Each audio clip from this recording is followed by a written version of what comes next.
All right. Whoa, look at this. Live on the internet. It's your boy Gabe Brock here. This is really weird, and I'll tell you up front, this is sort of uncomfortable, but that's why I'm trying to do this. You got to find comfort in being uncomfortable. So, around the world, welcome to Asian American Pacific Islanders Leaders Unmuted. I'm your host, Lieutenant Colonel Gabriel Avilla, also the host of Constant Elevation podcast.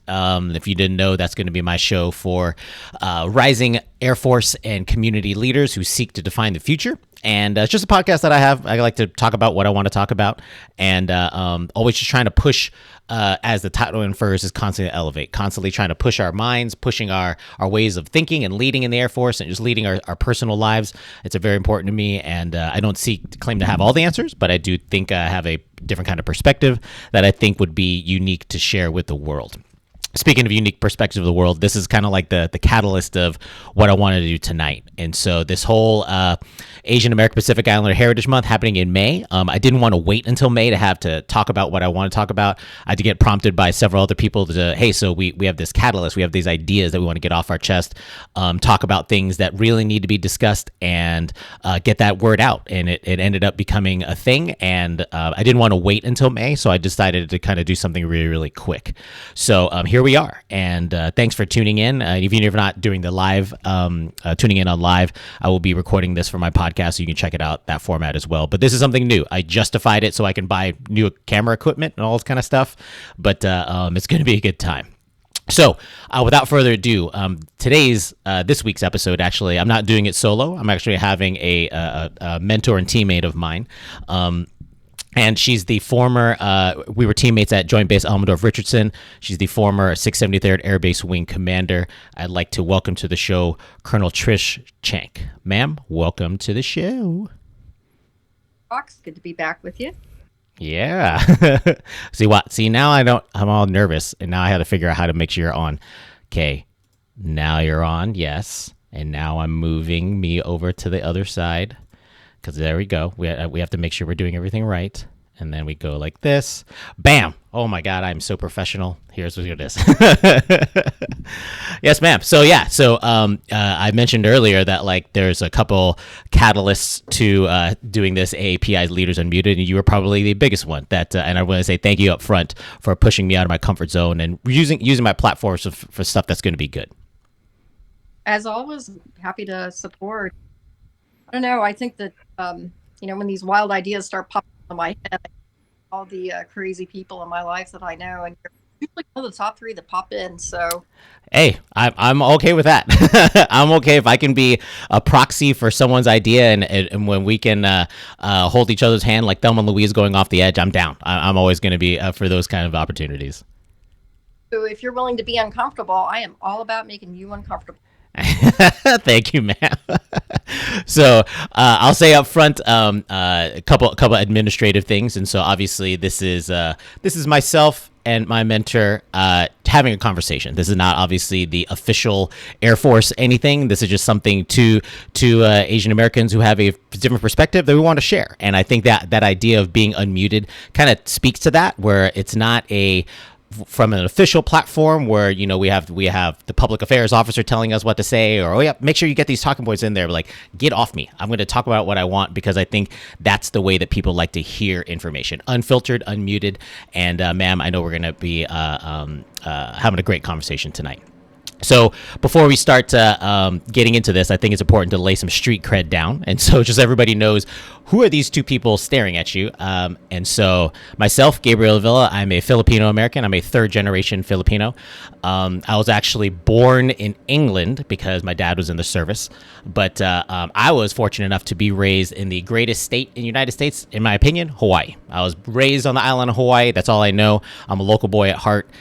Even though I've numerically lived in Arizona longer than Hawaii, I will always claim Hawaii as my home. And just living in Hawaii, if you've ever been stationed there or lived there, that's a different perspective, especially if you're Asian American. Like, it's your home. I don't care what kind of Asian American you are, you're going to be home. And so it's an important way that shaped my perspective. And it's important that we share, when I share you my thoughts, that's where I'm coming from. And so But yeah, proud to be a local boy from Hawaii. Shout out to the Kanaka, and it's a good time. Always be, and I want to go back home to visit my grandparents very soon. So, ma'am, why don't you tell the audience a little bit about your background? So I guess by default, I'm a South girl from South Boston. But my dad is uh, my mother immigrated from India. That makes I so that's pretty cool. I love the idea of having quite a range of things behind me. I was thinking, right, by the way, to have growing up there. But for me, my dad retired in Boston. I was about 12 years old. So by default, I claim Southie and Boston as home. But honestly, I was born in Korea, and because he was still in service at the time, my dad was a tech sergeant when he married my mother. We bounced around a lot, as all military families do. I was an airman long before I was an airman. And, as I tell my son now, as we move around every couple of years, he's confused. Where am I from? And I tell him my story is his story. We're from nowhere, but we're from everywhere. So that's who I am. That's interesting. There's before we get into the subject, I read something earlier. I think as Asian Americans, we actually have an interesting kind of that question, where are you from? So this kind of goes into a little bit going into the subject matter of the model minority myth. That's what this episode's about. But like, I feel like Asian Americans, we often get asked that question twice. What's going to happen is it's going to be like, where are you from? Hawaii, or Boston. But where are you from? There's this interesting piece where like they actually are, and it's when you get asked that question, it can be kind of odd. Yeah, no doubt. I hadn't thought about it until you just said it just now, but you're absolutely right. So I do get to ask that question twice in succession. So where are you from? South Boston. No, but where are you really from? Oh, Kimball Street. But so usually back and you kind of where people are coming from, and they don't mean to be to me, they don't mean to be unkind. They're just curious. And so, it's just kind of sketching that out a little bit. I was born in Korea. My mother is Korean. My dad was in the Air Force. So they get a little bit of the genealogy and history of my family twice over with that question. But yeah. Yeah, I think about it until I saw it somewhere else. I'm like, no, that actually is a very valid question. People are like, where you, what? And I've never had someone ask me that question on a negative kind of vibe. It was just like, no, they're genuinely curious. Like, because they see my last name, Avilla. They're like, Hispanic? I'm like, well, you know your history. There is some Spain somewhere in the Philippine history. So yes, that's also there. And so I don't mind telling the story, and it's just a good conversation starter and stuff like that. But I don't know if maybe they are, but I find it the very unique thing that a lot of Asians probably are asked, and may not even, and maybe they get the kind of different kind of pieces, especially if you have a heavy accent, or if you're whatever it is. Like, those experiences can be kind of some friction, because you just don't know what exactly angle are you coming from. I don't know if you remember, but I asked you that same question. I glommed onto your last name, and I remember asking you exactly that. I'm like, Avilla. Okay, is that Spanish? And then you came back and you're like, well, I'm Filipino descent. I'm like, oh, right on. You're Asian American. Me too. Yeah. It's just one of those kind of things of just trying to understand where people are coming from. Like I said, I've never experienced anything negative from it, but it's definitely something that I think is unique to us. And I'm curious to know, and there's probably going to be several times during this conversation, man, where like I'm probably going to find more topics for us to talk about throughout the month of May or whatever it is. I like talking about these things, and I know there's enough Asian Americans out there that are going to be interesting to see and have this conversation. So, speaking of, here's that first topic we want to talk about. So obviously the name of the title is Breaking the Model Minority Myth. And you and I were talking a little bit in preparation of this, of like, well, before we can break anything, we actually need to understand it. And I think it's probably going to be best if we start just kind of analyzing just the bottom line up front. What exactly is the model minority myth? So if you have like the 30-second version, what would you characterize that to be? Yeah, so it's interesting. I think the first time I came across that phrase was maybe a couple of years ago in an article that I was reading. And I remember reading through the sentence and stopping and then backing up a little bit, and my eyeballs just getting stuck on that phrase, model, minority, and myth. And I remember just staring at that and trying to unpack what that actually was. Myth, absolutely. And then this idea that there is a model minority out there, which to me sounds like if you're a model, then that's good, a good minority, which then just tells you in the back of your head, well, if there's a good minority, then There's got to be a bad one. not a good minority. So what are we actually talking about here? How are we using that phrase? Is anybody using that phrase? Is this just one author coming up with something? But over the years, I've seen it in a couple of different places, different articles. But I've never seen it without the word myth attached to it. So I've never seen, the model minority looks like whatever it might look like. But the idea that it is a myth, and, I guess when I go and think about that, it really is kind of insidious when you think about the idea that there might be a model minority out there, and therefore a, a good minority and a bad minority, because we are a country of minorities. That's the fabric of who we are as Americans.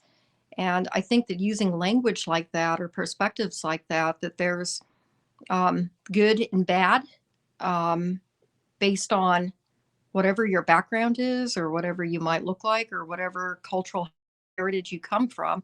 I think that that's really dangerous, because what it does, it starts to break down that fabric of who we are, and it starts to drive a wedge between perhaps different minority groups.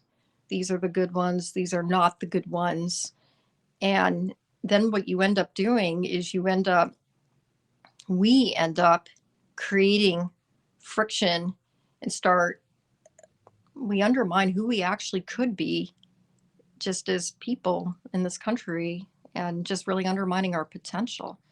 And so I don't know, this, we did talk about this, do we need to break this myth. It's first interesting to go back and try and understand it. And I did go back and try, do some research and read up on it. And wow, you could go for days and just pull that thread and read the different histories and backgrounds, and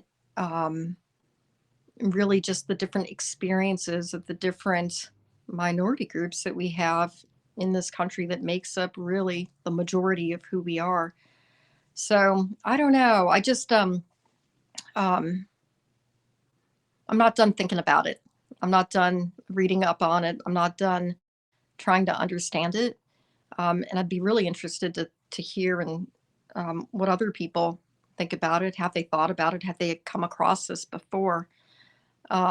This idea of it, because I think that more than just for Asian Americans, especially now, I think this experience that we're having in the country right now, it's worth taking a breath and thinking through things like that.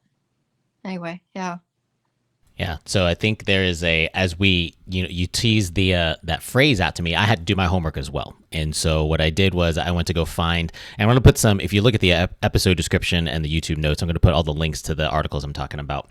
So there was this, model. Let me pick it apart in a couple parts. So model minority. So that talks about, like you said earlier, ma'am, it's like, well, here's a great example. Here's a perfect, the best version of what a minority could be like.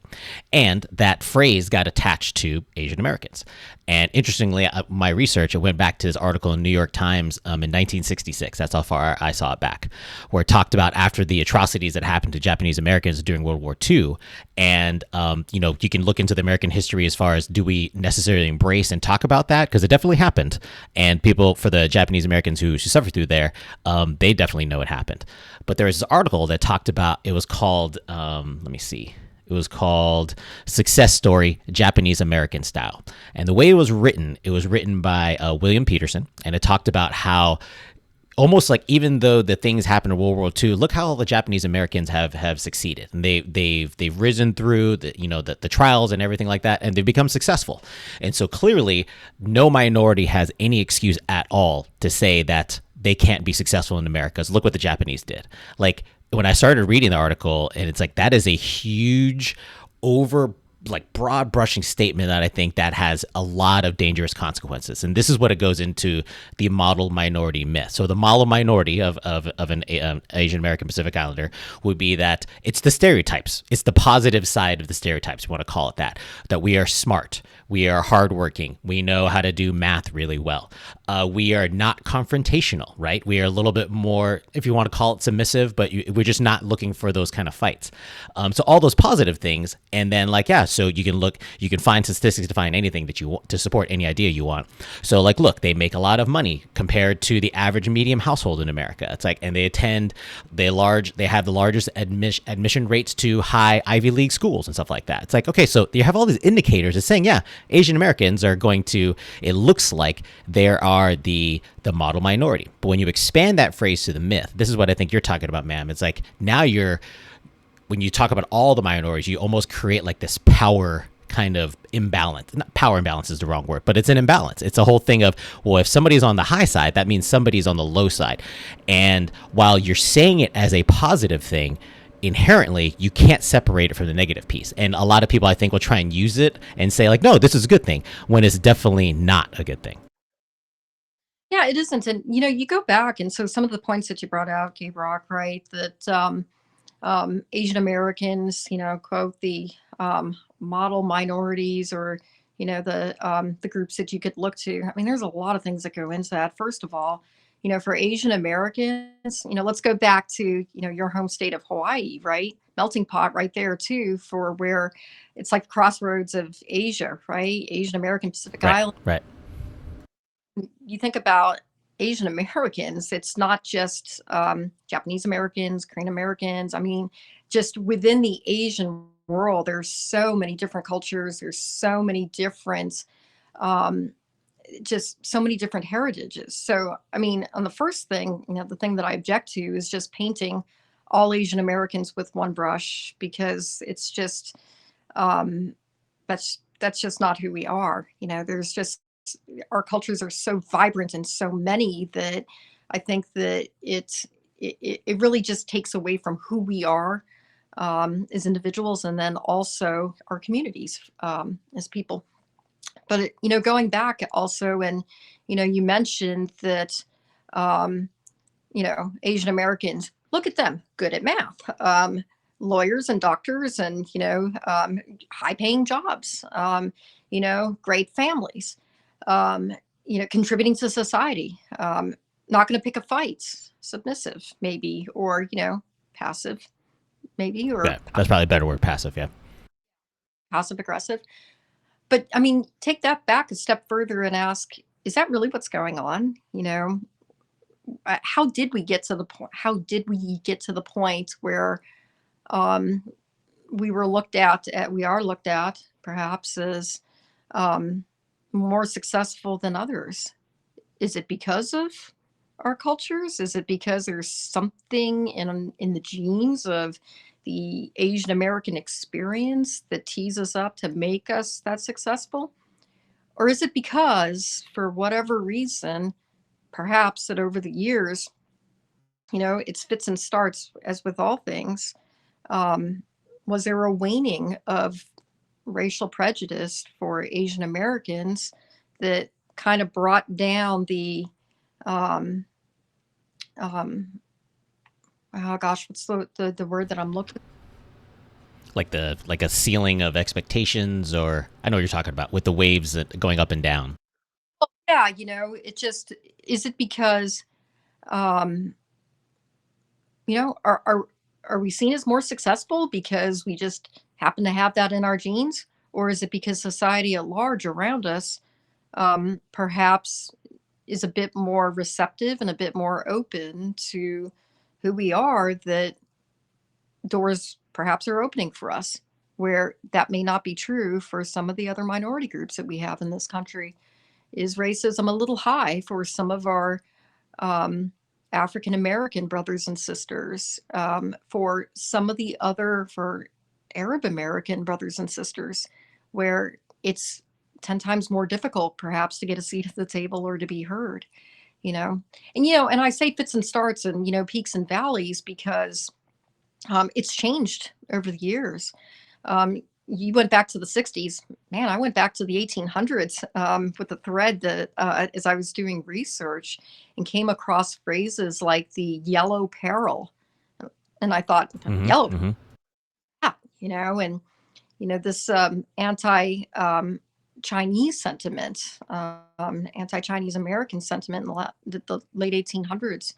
The coolies or the folks who were coming and taking over the low paying jobs, helping to build the railroads. And, it all starts to sound familiar just even 100 years later for, some of the other groups. So it's not like Asian Americans, I think, were always embraced as what you might call the model minorities.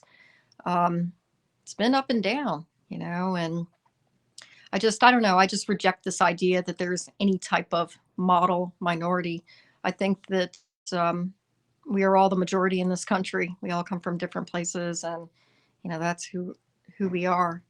So it's interesting. It's interesting to unpack that and to really stop and take a breath and more than just try to figure out what you feel about it or what you think about it. I think that we all need to go and do our research and to go read up on it and to look into it. I think that at least for those of us who lead people, who have sons and daughters that we're raising, who have friends, who have neighbors who might be asking, but no, where are you really from? I think that to better have a sense of the experience overall that Asian Americans have had long before coming perhaps to this country, my mother's experiences, my dad's experiences, his parents' experiences, and then where we've been over the last, number of years ourselves, our personal journeys. I think that that's what really sharpens the conversation. I think that that's what really puts the heart into who we are and who we aspire to be, just as people. Yeah. Yeah. I think there's so when we were fortunate enough to work together back in Alaska and we had our infamous squadron commander row, like there was a lot of variety on that row. I never even thought about that. Once the dust settled, you came on board the second half of my tour, and then you look to your left and right, and I'm like, huh, wow, look at that. I never thought about that. Like until someone pointed it out, like, look.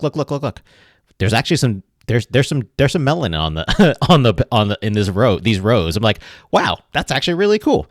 And without really thinking about it, it just it is what it is. But we were fortunate enough to have, like you said, the diversity of voices, diversity of experiences that as a squadron commander really helped me become a leader, and I think probably made your overall team just that much stronger because that diversity of thought and understanding where we all come from just contributed. It's just more good things that we all come from, and we were borrowing stuff. At least at my level, I was, I'm not a small mouth, I'm a big mouth, and so I don't mind sharing my stories and sharing my failures and stuff like that, and just trying to break down some of the friction the potential could be there. It's like, no, we're semi-important, but like, let's do our good job, let's do what we're supposed to be doing. And so we took our job seriously, so I was happy about that. But like at no point in time was there a understanding of where we were. I don't think any of and there's a lot of minorities and females as well that were all part of the squadron commanders. We never just relied on those things. It was just a thing of, that's just who you are. That's what it is. And we would use that as information to be like, hey, so here's how I'm dealing with something in my squadron. I don't know what this perspective is. And we were honest enough with each other to ask each other, to be like, hey, so how does this going to work? How should I approach this situation? And I was always, when someone asked me questions about those kind of things, I'm more than happy to help them. And I never thought about it. Like, is the model minority because I'm the Asian guy? Is it weird because I'm also the comm squadron commander?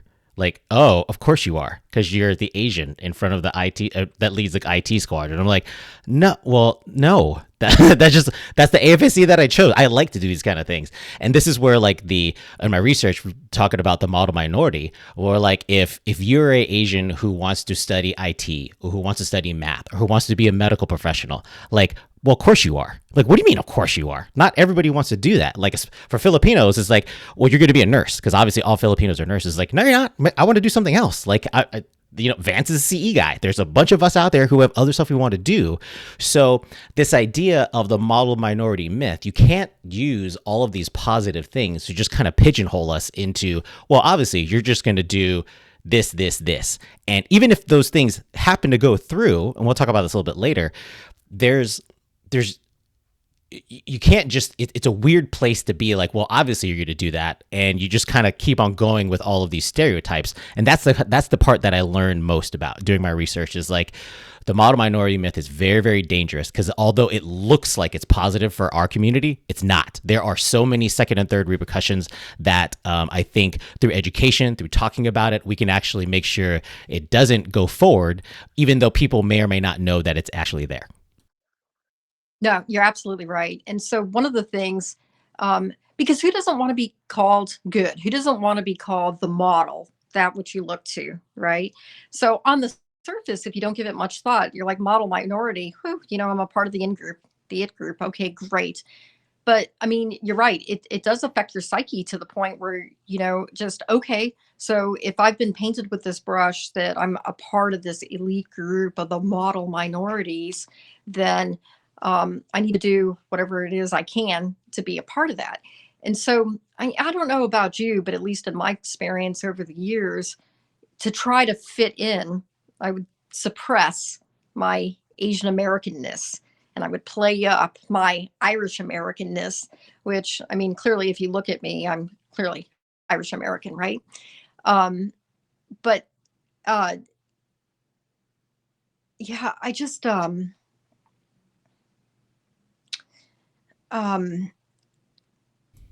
we run the risk of just losing ourselves, because now the thing that just makes us so unique and so great, what made my squadron commanders and Squadron Commander Row so great, is just that diversity of thought, voices, experience, instincts, all of it that just, Right. And if you're trying to play to somebody else's narrative, somebody It's not else's, going to happen. yeah, what ends up happening is you then suppress that, you set aside what makes you unique and great, just so that you can become a part of the majority.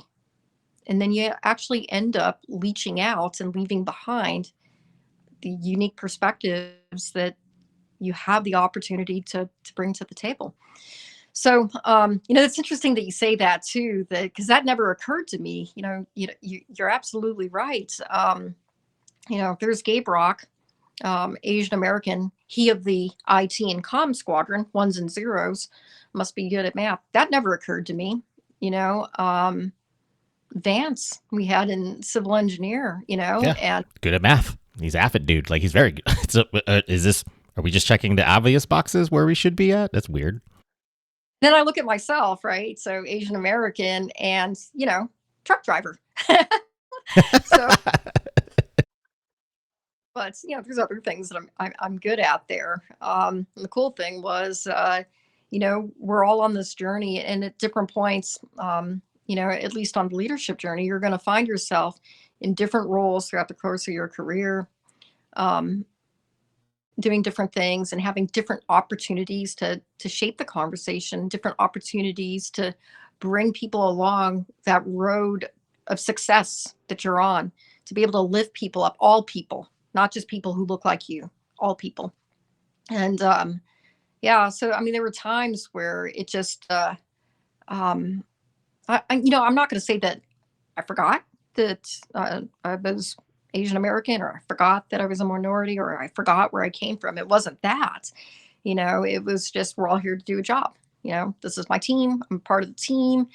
Yeah, on paper, you guys all worked for me, but really, I worked with you. You worked with me. We're all just trying to get it done. but yeah, I just that I think that that's one of the other things that I found a little scary about this idea of model minorities is that we need to be careful there because we don't want to lose our sense of self, and um, you don't. I At least for me, I'm very cognizant of um, just leaching out all the goodness that I have to offer just because of the experiences that I've had because I want to fit in. I want to look like the person to my left or to my right. Um, and I'll tell you, I don't know for you either, but 20 years ago when I started my career, and I came in and, we all go to MPF and you fill out in the system, um, what is your race, and, are you white? Are you African American? Are you Asian? Are you other? And it, at least for me at the time, and maybe this is where in the back of my head, maybe this model minority myth thing was at play without me even recognizing it. What box did I check? Other. Decline to say, decline to respond. And, for about the first 10 or 12 years of my career, I let that float. What is your background? What is your race? Agnostic, none, nothing to see here.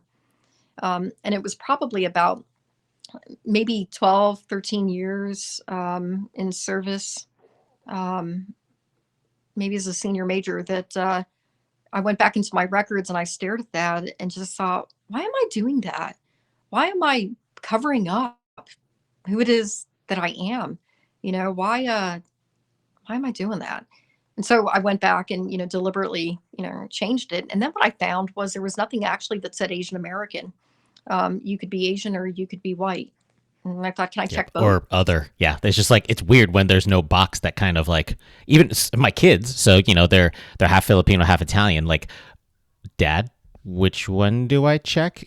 And I'm like, well, both or all of them. The one that gets you the scholarship, that's the one you check. But like the the idea of that losing or not, yeah, losing. You made a great point as far as where when you have this idea. So we'll just I want to talk about like the kind of the internal pressures of being an Asian American and then trying to live up to the model minority. That's what you spoke to earlier. So, I speak during several like mentoring sessions or squadron commander like panels of just giving my perspective. And myself and usually my panel members were really big about saying, hey, make sure you stay you. You were picked for this job for a reason. So make sure, don't change. Like you're going to feel this oddness, be like, I got a C prefix, the badge went over my name, and like, I got to start acting differently. Like, oh my God, stop doing that. Don't do that. The Air Force is going to be better if you actually remember, you take your job seriously, obviously, but like those perspectives and how you grew up are going to be something that your people need to latch on to and understand that you're a regular human being. You were raised in Nebraska, you were raised in Hawaii, you're raised in Boston, wherever those are. Those are small, tiny breadcrumbs that somebody's going to have some sort of like, oh, I'm here from that neighborhood too. All right, cool. And then you have that connection with them. And then the more you feel comfortable actually sharing all those breadcrumbs, people are going to start picking them up. And that's where you start building that trust. You start building that really cohesive kind of unit. And that's what we're all searching for in the Air Force. So what happens is when you start to just you see this model minority, like this high and mighty stereotype, like I gotta be that. And then you start losing yourself. That's a very, very dangerous place. And I didn't think about this. I actually apologized to my kids at dinner. Not kidding, because I'm not I'm not perfect of this either, and so I may be just the way I'm raised, or just the way that I expect because I'm me. So you may have heard me say this, man, probably in public, and it it is what it is. So when they're like, "Hey, so tell me about your grades," and like, "Well, Dad, I'm getting like this, and this," I'm like, "Hey, we don't raise Bajans in this house. We raise Asians in this house." And they're like, ugh. I'm like, I'm joking, but also, and I want them to put forth the effort. That's actually the takeaway. But like, it's jokingly because there's this high expectation, again, going back to the model minority, that all Asians are going to be smart. And so you should be getting those good grades. And that's a stereotype. There's clearly a stereotype as far as that goes into model minority myth. So I talked to Lana and Ben. I was like, hey, so you guys know I'm joking, right? I really just want you to actually put forth your effort. Like, the grades are important. Don't get me wrong. but like I don't want you to start getting into, because I during my research I didn't realize there is a large amount. I think it said between like college age, between 19 and 24, the suicide rate for Asian American women is higher than any other demographic out there because of the self-imposed pressure of like, I have to be this model minority. I have to get A's. I have to get into this high college and do all these things and be the doctor or the lawyer that people expect me to be, because that's what people expected me to be. And I didn't realize that a bunch of pressure could have those negative effects. And so you can't say that there's only positive things of being the model minority, because there's not. There's this other, that dark side of that coin is some things that I didn't even realize were out there, but I want to make sure that I'm correcting not only my behavior, but just kind of educating everybody around me to like, this is a thing and let's not just walk past it because it's actually a thing.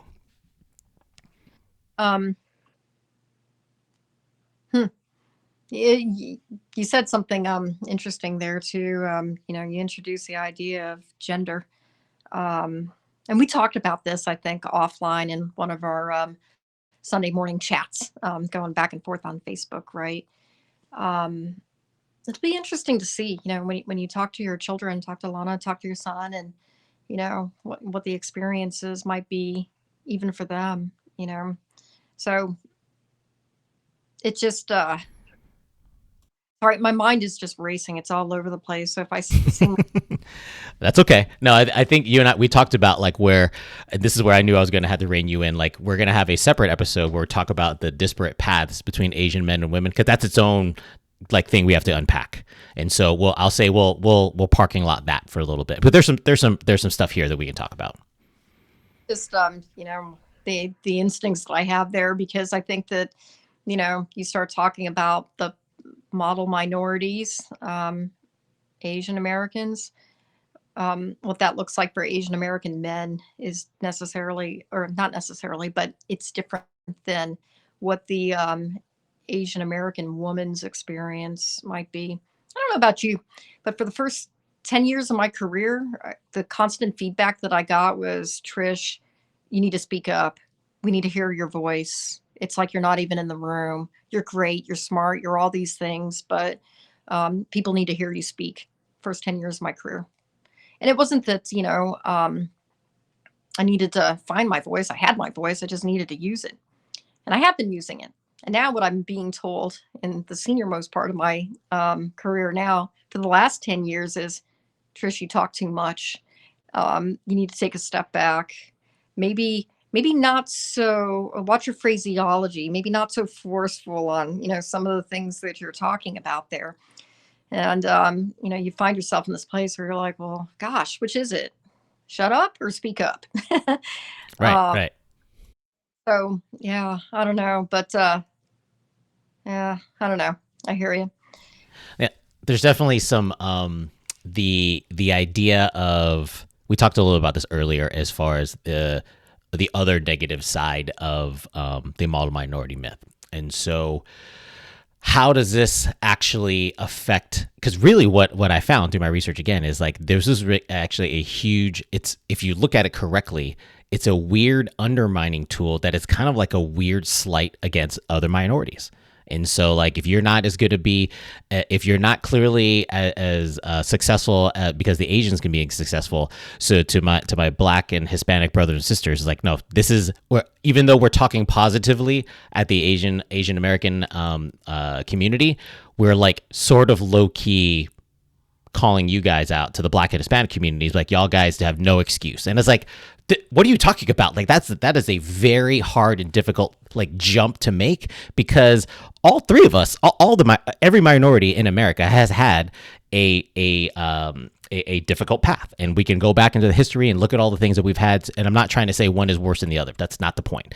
The point is, you can't just blanket statement that like, look, if one minority can be successful, clearly all of you can be. Like, do you realize that all of us have different social economic things that are working against us, that while there are definitely pockets in all of the minorities who have been successful, you can't just start saying that like it doesn't exist, racism doesn't exist, the prejudice doesn't exist because look at the Asians, they're doing so well. Like that's the part that like kind of really kind of got my fire burning. I'm like, I don't like hearing that shit. I think you're conveniently you're trying to tell me something nice, but you're really slighting me and everybody next to me.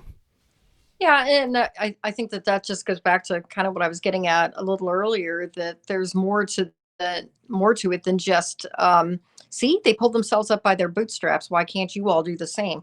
It's not even just that, but look at it in context. What opened the doors to allow us to be able to do that? What has changed socially?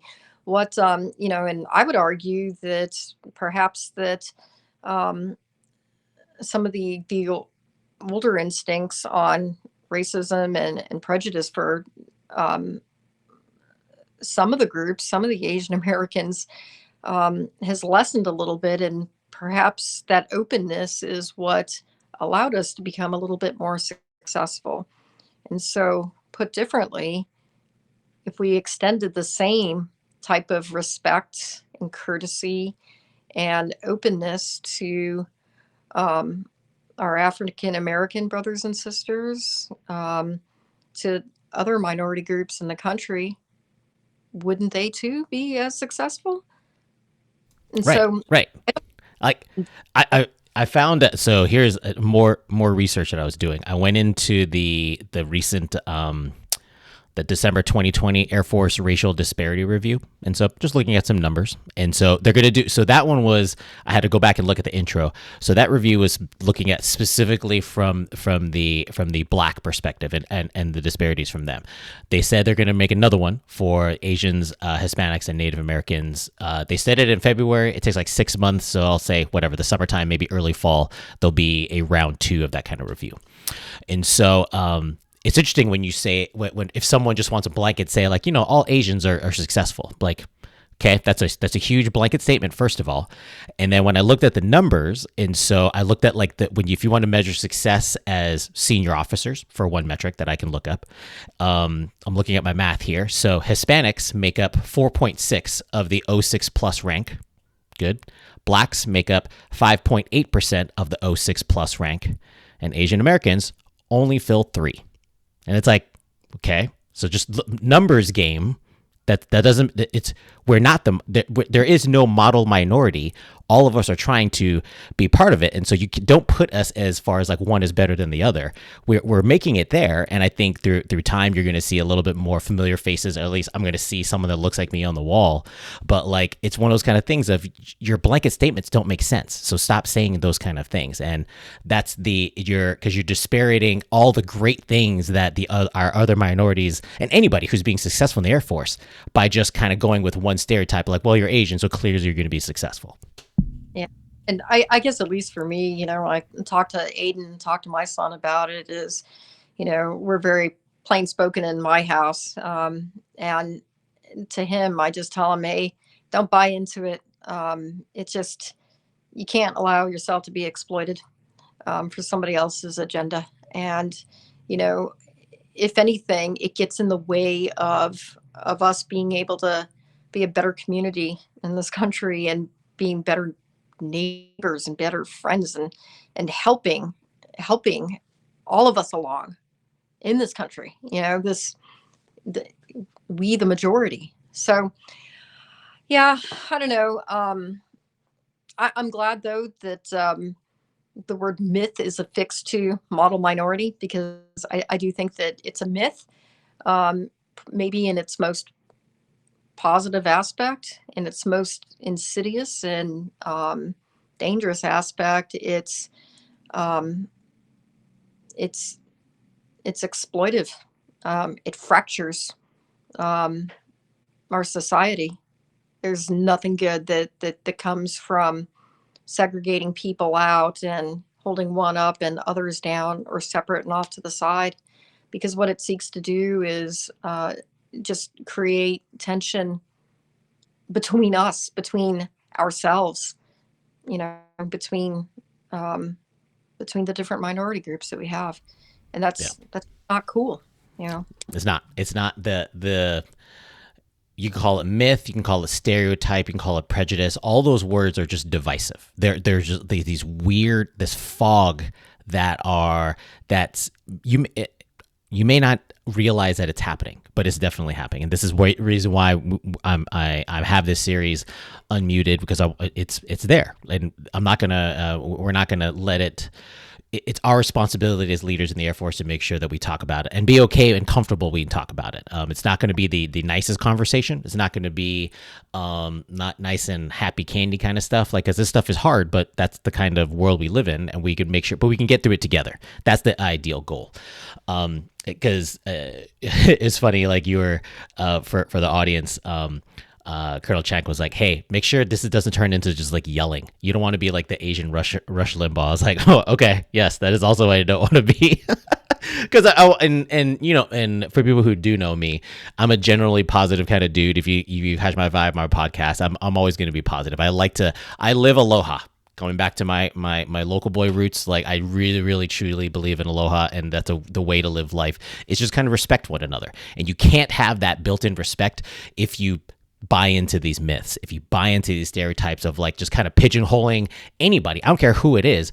You should be, and this is one of the benefits I've always thought in the Air Force is like, and you can call me blue in the eyes about the whole thing, but like, no, I believe that like we all get a fair shot. We all get a fair shot, and your work ethic and your merit is going to be one thing that carries your career anyway. But inevitably, how you act as a person is still going to be a larger piece that affects whether you believe it or not. Because you can play the Air Force game as much as you want, but if you're an asshole, you're not going to go anywhere. Sorry, not sorry. So, but that idea of understanding some of these myths, understanding these stereotypes, and just kind of educating yourself, maybe just kind of when you notice it and be like, hey, do you know that seems kind of odd? Because people, I'll give some benefit of the doubt. They may or may not know their behaviors have been shaped.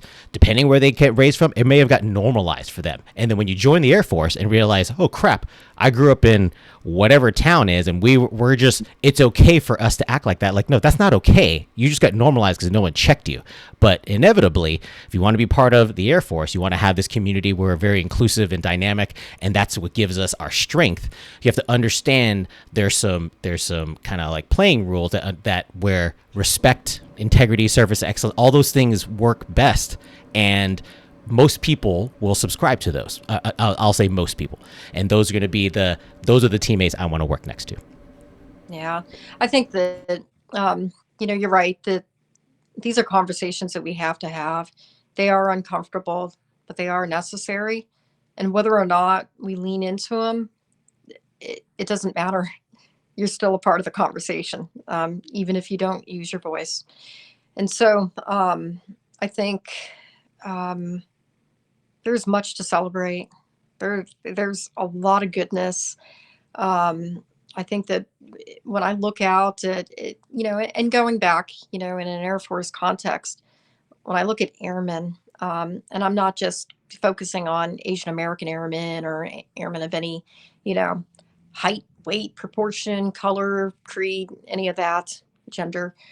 Um, there's much to celebrate. You put the percentages down for, the '06 and up type ranks and, who's getting promoted and whatnot.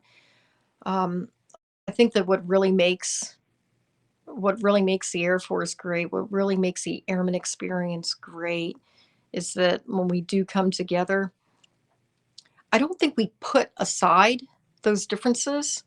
I don't think we do that at all. I don't think that um, we overly focus on them, but I think that at least from what I've seen today compared to maybe what I saw 25 years ago, um, it all adds to the greater perspective, and potential that we have. I know that the hardest thing, probably as humans, that we can do is to check getting defensive about the things that we hear, see, or experience. And so, it would be very easy to get defensive over, no, but where are you really from? or do you speak a second language? I speak Saudi. That's my second language. Um, That's right. to be able to check that and just not assume the worst of where people's worldviews are, where they're coming from, but some of it just might be that they've not been exposed to a different worldview before, or that it might be the first time that they're having an uncomfortable conversation and they're casting about the right words. Um, so the thing that I try to just constantly tell myself is, ooh, I just heard that in a way that kind of grated on me, but I'm going to assume that it's coming from the best possible place. And I'm going to assume that it's coming from a kind place, and then continue the conversation from that perspective.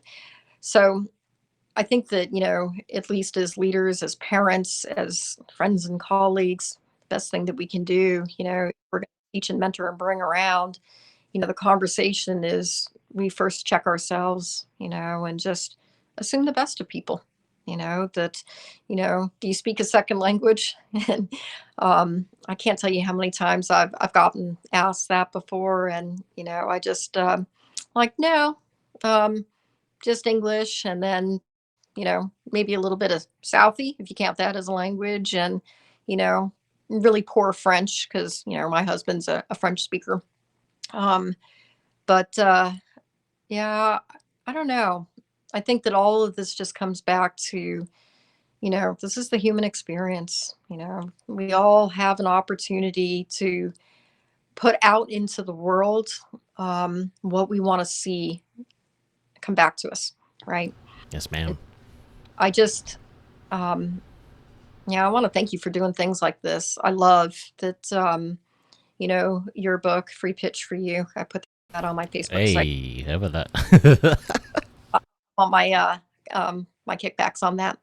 But the idea of constant elevation and bringing helping the rest of us rise above and bring each other up, holding helping people up to the next level, I think is, at least for me, what feels good at the end of the day.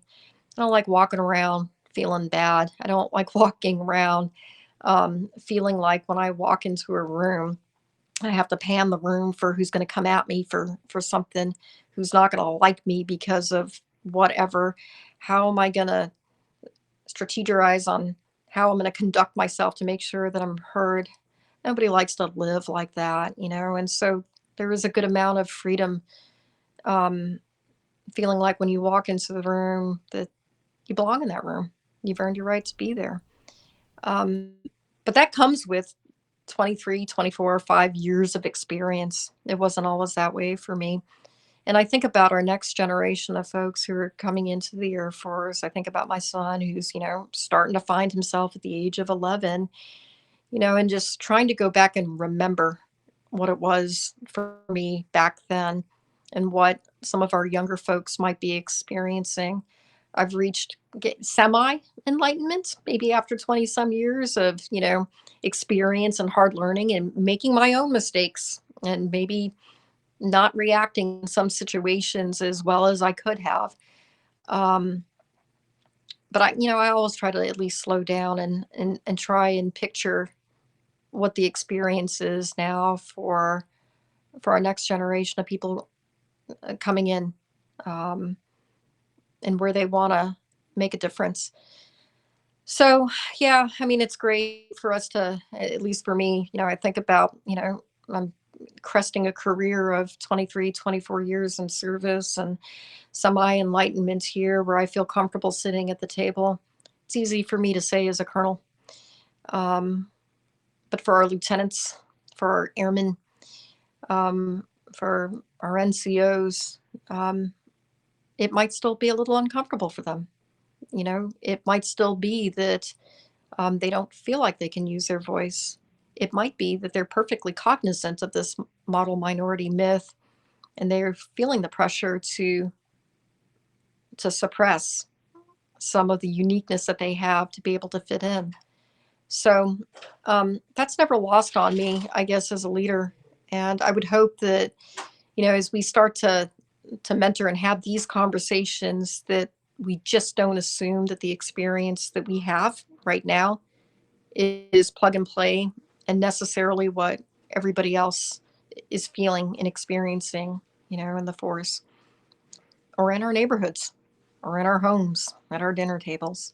So, yeah. Yeah, I think there is a definite when I think about my podcast, even writing my book, or just kind of stuff that I like to put out in the world. So I'm going to be hitting 20 years in my career this December, and it ends up becoming a thing of, well, I have less years ahead of me in the Air Force than behind me. Okay, so another colonel told me that. I'm like, yep. Okay, so what are you going to do now? And so I can believe in my heart. I know where it is. I do want to figure out ways that I can contribute to the Air Force to make sure that I've been given opportunities to be in the lead and be in the spotlight for certain things, and I think it's always been important for me, because I didn't realize how it was kind of weird when people would be like, "Oh wow, you actually made it, sir." I'm like, "What do you mean you actually made it?" And when they come from other like Filipinos or other Asians, like, "Yeah, we don't really see a lot of us on the command wall." I'm like, "Oh, okay, well, whatever." I'm awkward about it because I'm awkward, and I don't know how to deal with that the feedback. But it doesn't mean it doesn't go unheard, because I feel like at this point in my career, like the more I can do to help foster these kind of conversations, foster these subjects, to just get people to think. I'm not, you and I don't poise to have the answers. We just want there to be thoughts out there, because I think that's where the great ideas are going to blossom, right? There's going to be different perspectives. You and I, our perspectives are not unique as far as where everybody else is going to have the exact same thing. Like like I said earlier in the beginning of the show, I've been very fortunate. When I grew up in Hawaii, I grew up around a bunch of Asians all the time. Like I had to learn that, like, oh, there's different. We're all just locals. That I didn't realize, and because that's how I grew up. It was definitely a thing of, no, these are Filipinos, these are Japanese, Korean. I'm like, oh, I thought we were all just whatever, because everybody's an auntie to me, so clearly we're all just related to each other somehow.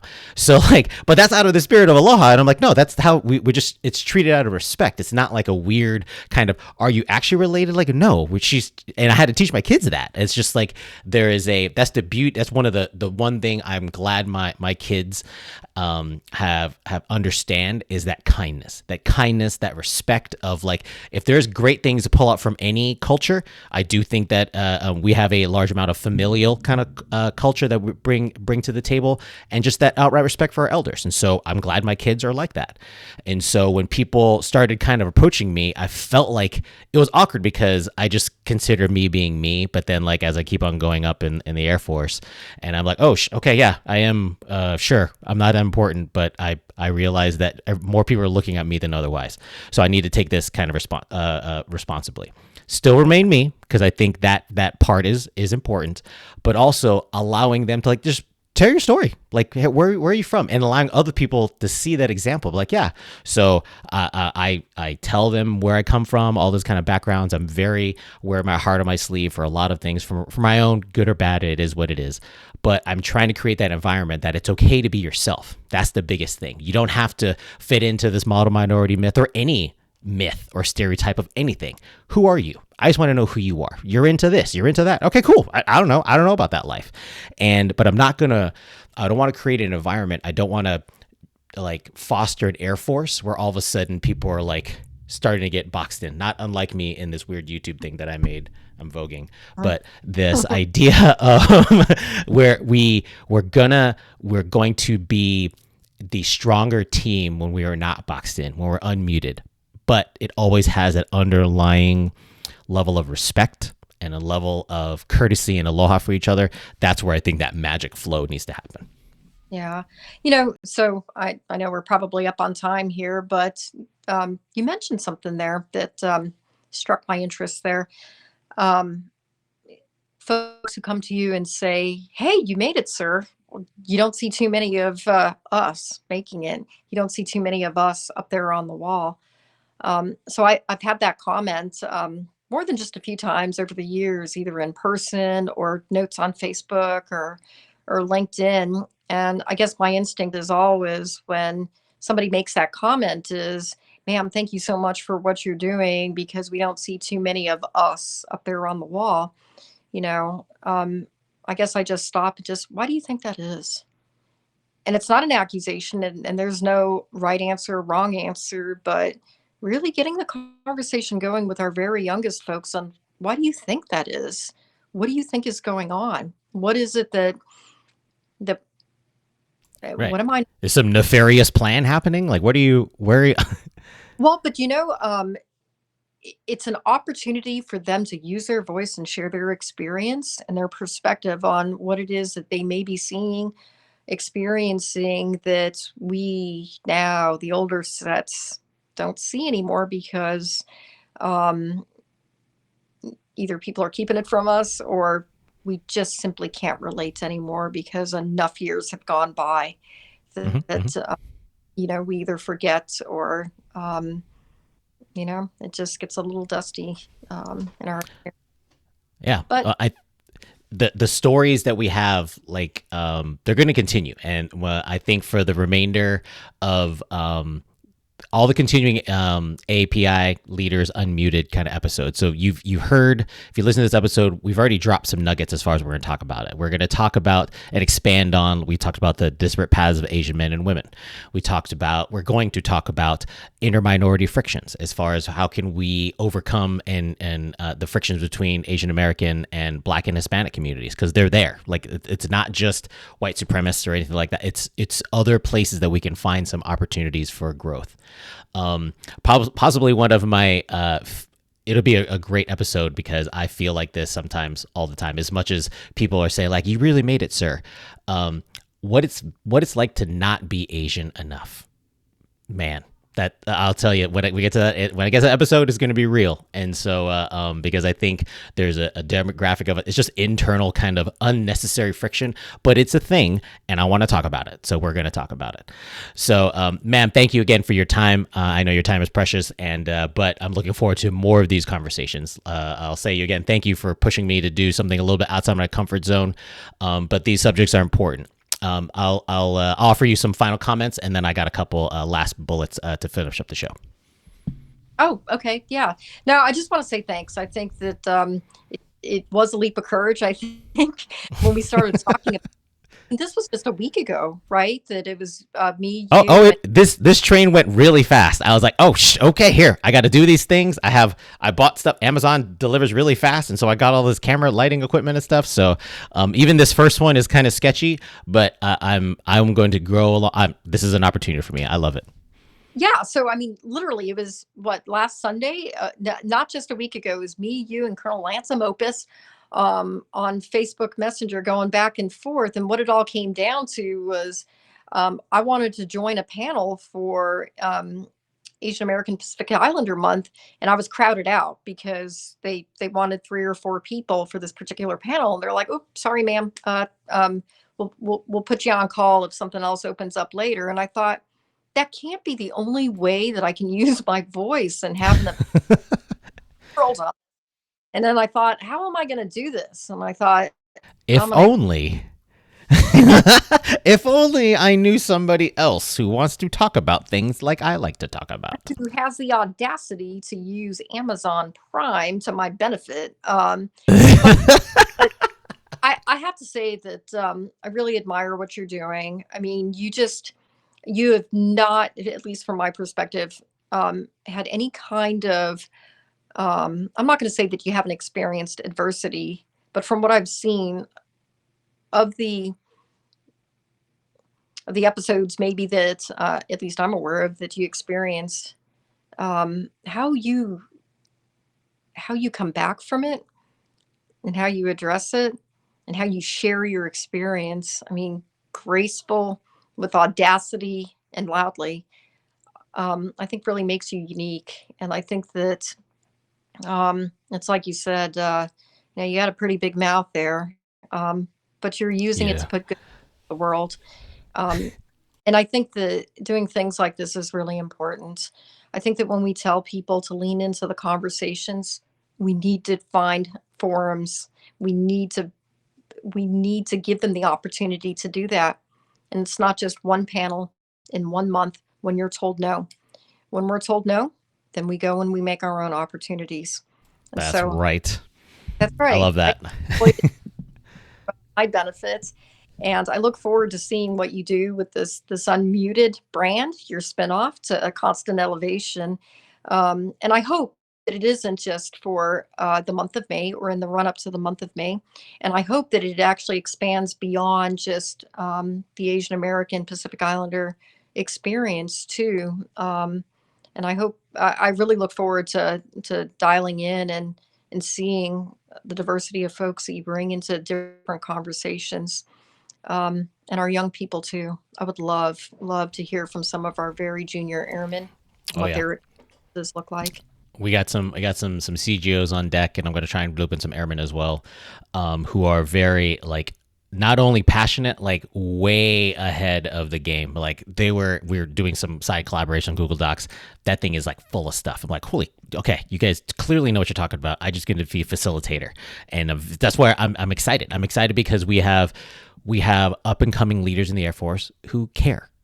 They are aware of all these things, and they're going to be in a position, arguably in a better position than you and I, in order to try and affect the largest change. I just want to offer a platform that where, hey, so even if it's I can give you my perspective, the larger audience that they have a connection to, I think is going to be even more impressive. And so it's not a thing about, although I agree with you, it's probably going to go past it's going to go past May. I have to figure out exactly what the marketing thing is going to be. But like, I like the idea of remaining unmuted. I like the fact that this is my unofficial platform. I can talk about whatever I want because that's the beauty of the internet. But it's still me, right? But like, there's nothing here that I wouldn't say in front of if I was in front of a larger Air Force audience.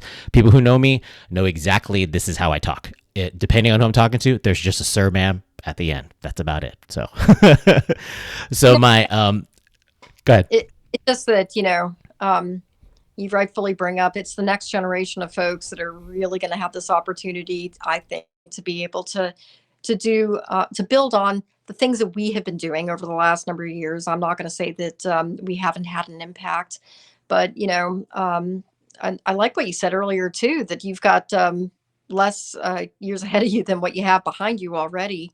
And I've Yeah. been thinking, that I'm not getting any younger here too, and at some point, we're all going to have to depart the fix here. And what we want to leave is our legacy behind us. As you walk out that door, and for me, as I walk out that door, I want to leave the door open behind me for other people to walk through.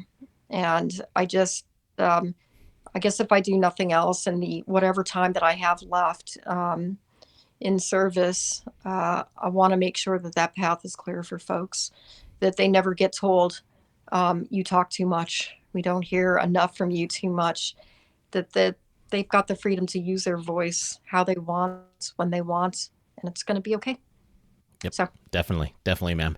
Yeah. So thank you again for joining this episode of API Leaders Unmuted. Again, we were talking about breaking down the model minority myth. There's going to be I did assign some homework on the social media. If you want to continue to research, just type in model minority myth. You can find some TED Talks. There's some great ones from 2016, 2017 I watched, and just educate yourself and educate me. If please reach out to me. I'll put my contact information below, and I would love to have any feedback from the audience. I can continue the conversations, and again, use this platform for your own reasons as well. I'm more than happy to kind of talk about these things. So my final comments here, I typed them out because I spent some time. I'm in school mode now, so I'm typing out everything, which is fine. And I'm doing well, ma'am. For week 4 out of 10, and I may or may not be voted. I may or may not be making memes on the side during the entire class. No. I love. All right, so here's my final thought. So the model minority myth is really, it's a tool of manipulation that undermines the opportunity for everyone to express our race-related experiences. It's unfair to say racism isn't a thing. Look at how successful Asian Americans are, because it attempts to negate the challenges any minority has experienced and continue to experience. The model minority myth isn't about Asian American Pacific Islanders being smart or really good at math. The myth is a stereotype, plain and simple, and stereotypes will only hurt our ability to perform as an Air Force. We all have stories and diverse backgrounds that make our Air Force great, but a model minority myth may prevent those important perspectives being shared because it either overgeneralizes success across an extremely diverse population, or it forces internally for us to strive to grow to somebody who we're not really naturally going to be. As Asian American Pacific Islanders, we have the responsibility to speak up, shape a new definition of success, share our stories of wins and losses, and break this myth for ourselves and our teammates. I wrote stuff, whatever, it's fine. Ma'am, we're going to talk to you in either the next couple weeks or figure out the next show we're going to come on. I'm looking forward to Colonel Mopus joining as well, all the way from Korea, and some other leaders from across the Air Force. So Constant Elevation, API's Leaders Unmuted. We'll talk to you very, very soon. Thanks for tuning in tonight. Again, tune into Constant Elevation Podcast for the audio version of this, or you can subscribe to the YouTube channel. All the social media taglines I don't feel like saying because it's awkward, but you guys enjoy. Ma'am, take care of yourself, and we'll talk to you soon. See ya. Thanks.